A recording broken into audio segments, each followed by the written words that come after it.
I'm Aaron Armstrong, and this was my journey.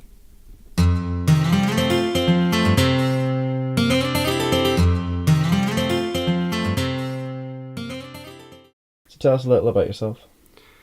My name's Aaron Armstrong. I go to Walls High School in Lisburn, and I have many hobbies like playing guitar and producing electronic music. I used to do judo until I had to get surgery on my knee. And what surgery was that? I have a condition called Patella Alta, where essentially my kneecap is too high. So instead of sitting in a groove it's supposed to sit in between the femur and the tibia, it sits on top of the femur, which meant that every time I would take a step, the kneecap would try and dislocate. So all the tendons and ligaments would tense really tight and stop it from moving, which meant that my leg was under a lot of stress and pain all the time. So I had to get surgery where they had to cut down the knee, and then they had to cut all the tendons and ligaments, had to cut a bit out of the bone to put in an anchor, then they had to reattach all the tendons and ligaments using 2/3 of my hamstring.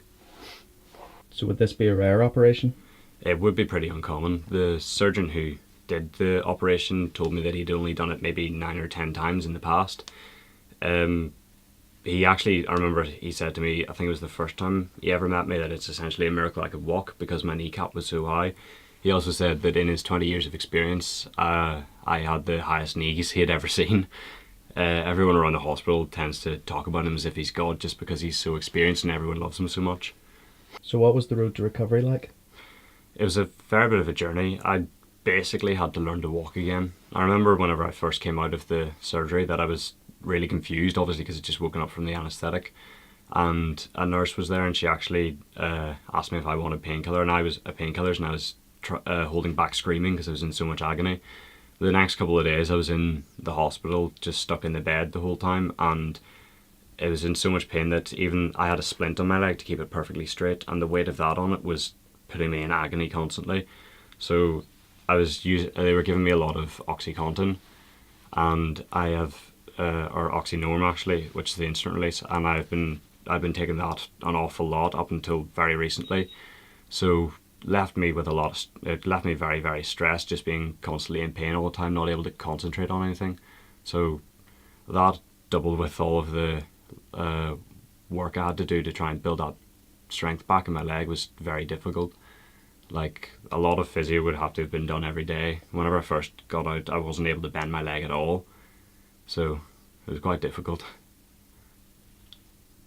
So what was it like trying to learn to walk again? It was pretty difficult. I mean, I had to do an awful lot of work. As I said before, my leg wasn't able to bend whenever I first came out, so I had to work it up from that to being able now to do, I think, 120-degree bend.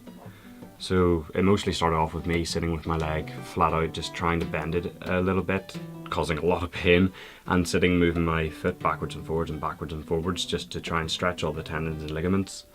And then eventually I moved on to proper exercises where I was doing things like once I had built up enough strength that I could lift my leg, I had to just sit doing that for ages and ages on end.